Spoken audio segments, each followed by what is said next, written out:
한국에서도 이제 우리가 알고 있는 SK바이오팜이나 뭐 삼성바이오로직스나 셀트리온이나 다 알만한 기업들이 다 참여를 하셨는데, 사실 현재에서는 CES보다도 JP모건 헬스케어에 대한 관심도가 훨씬 더 높습니다. 샌프란시스코 한복판에 나와 있습니다. 이 잭슨 스퀘어라고 차이나타운 끝자락에 있는 스타트업들 공용 오피스 쓰는 그런 공간이고, 한국 롯데벤처스가 실리콘밸리에 투자하려고 지사가 나와 있는데, 이 행사는 인디바이오가 주체가 돼서 롯데벤처스와 함께 행사를 하면서 한국에서도 이제 우리가 알고 있는 SK바이오팜이나 뭐 삼성바이오로직스나 셀트리온이나 다 알만한 기업들이 다 참여를 하셨는데, 패널 토론과 스타트업 투자자들과 또 바이오 스타트업들 관계자들이 모여서 네트워킹을 하고 2025년에 바이오 스타트업과 바이오 산업, 헬스케어 산업의 미래를 토론하는 그런 자리입니다. 인디바이오는 그 글로벌 벤처 캐피탈인 SOSV라는 곳의 바이오 전문 투자 캐피털입니다.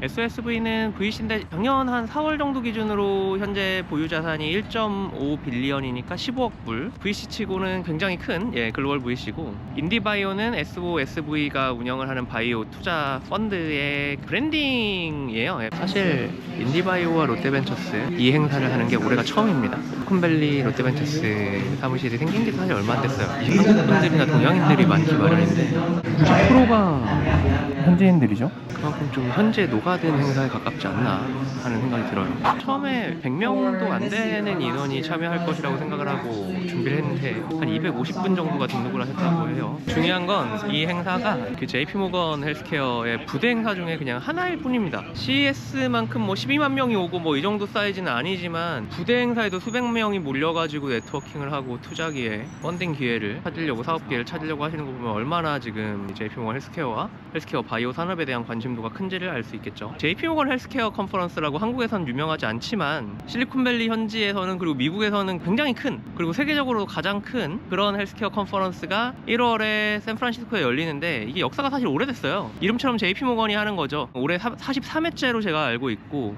오랜 역사를 갖고 있고 갈수록 규모가 커지고 있습니다. 바이오 산업의 중심지라고 하면 보통 동부 바이오 벨트라고 하죠. 그쪽이 메인이고, 사실 한국계 VC들도 바이오 쪽은 그쪽이 좀 많아요. 샌프란시스코 방향이 두 번째로 큰 바이오테크 단지가 되면서 지금 바이오 투자에 대한 관심도가 매우 높아지고 있고, 사실 현재에서는 CES보다도 JP모건 헬스케어에 대한 관심도가 훨씬 더 높습니다. 그래서 이쪽 VC분들이 아니면 스타트업분들이 CES는 안 가도 JP모건 헬스케어는 간다 라는 말씀을 하시는 분들이 사실 굉장히 많아요. 왜 이렇게 샌프란시스코의 바이오 헬스케어에 대한 관심이 높느냐를 생각해보면, 첫째로 늘 그렇지만 대학적인 배경들이 있어요. 동부가 강한 것도 존스홉킨스나 하버드 같은 훌륭한 대학들이 많기 때문에 바이오 헬스케어 쪽이 이제 커진 건데, 이쪽도 생각해보면 한국에 유명하지 않지만 UC 샌프란시스코라는 캘리포니아 주립대 샌프란시스코 캠퍼스가 있습니다. 거기가 의대로는 거의 미국 내에서 최고 수준이에요. 의료 쪽으로는 거기가 미국 내 최상급 대학 중 하나고, 그리고 뭐 스탠퍼드나 UC 버클리 같은 훌륭한 대학들이 당연히 바이오 헬스케어 생명공학 분야라고 약하진 않겠죠. 그러다 보니 그런 탄탄한 베이스가 있고, 또 실리콘밸리에서 테크 투자를 하는 그런 자본들이 워낙 이제 활발히 활동하고 있기 때문에 금융권이나 VC 또는 투자, 인재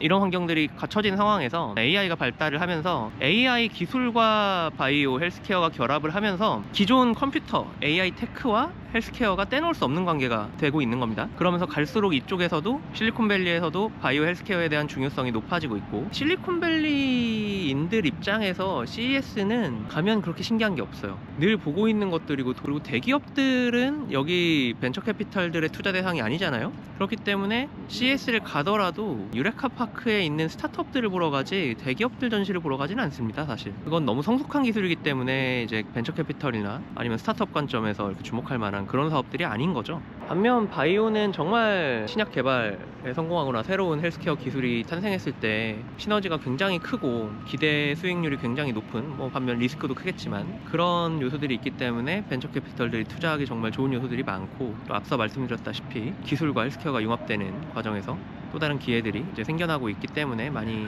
지켜보고 있는 것이고, 또 하나 더 말씀을 드리자면, 사실 그 바이오 헬스케어 분야에서 미국이 정말 좀 압도적이잖아요. 유명한 뭐 제약회사들, 코비드 때도 들어보셨겠지만 대부분 미국 회사들이고, 근데 뭐 유럽에도 전통적인 훌륭한 회사들이 많지만 그들은 이제 테크 분야에서 조금 뒤처지고 있는 상황이 현실이고, 그리고 하나 더 말씀드릴 게, 미국 의사약사들 돈 엄청 잘 벌잖아요. 그런데도 그 라이센스를 가지고 스타트업에 투신하는 분들이 많습니다. 그만큼 더 큰 기회들이 있기 때문이죠. 더 하나 큰 문제는 그런 전문 지식이 필요하기 때문에 투자를 결정하는 단계에서도, 그러니까 VC나 투자자들 입장에서도 전문성을 갖춘 인력이 있어야 해요. 근데 우리 한국계 VC들이 사실 그런 전문성이 굉장히 부족한 상황이죠. 그래서 1차 투자가 굉장히 힘든 상황이고, 이 부분은 한국계 VC가 됐든 뭐 연기금이 됐든 어떤 분야든 다들 심각하게 좀 받아들이고 있는 상황이에요. 좀 더 우리가 바이오 산업에서 기회를 잡기 위해서는 그런 케이스들이 많이 활성화돼야 하지 않을까 하는 생각이 듭니다. 투자 생태계나 스타트업 생태계를 바라봤을 때 한국인들이 좀 컴퓨터나 AI 분야에서는 상대적으로 좀 강점을 가지고 있지만 바이오 분야에서는 여전히 좀 많이 약해요. 생태계가 확장되기 위해서는 인력이 필요하고, 인력이 늘기 위해서는 생태계가 확장돼야 하는데 둘 다 좀 어느 한 벽에 막혀 있는 그런 상황인 것 같고, 이런 데서 좀 많은 기회를 좀 모색을 하고 이런 행사의 중요성도 한국에 많이 알려서 좀 바이오 헬스케어 분야에서도 기회가 활짝 열리고 있고 많은 기회들이 있고, 또 우리가 더 뒤처지지 않게 빨리 이 기회를 잡아야 한다는 것을 한국에 널리 알릴 필요가 있지 않나 싶습니다.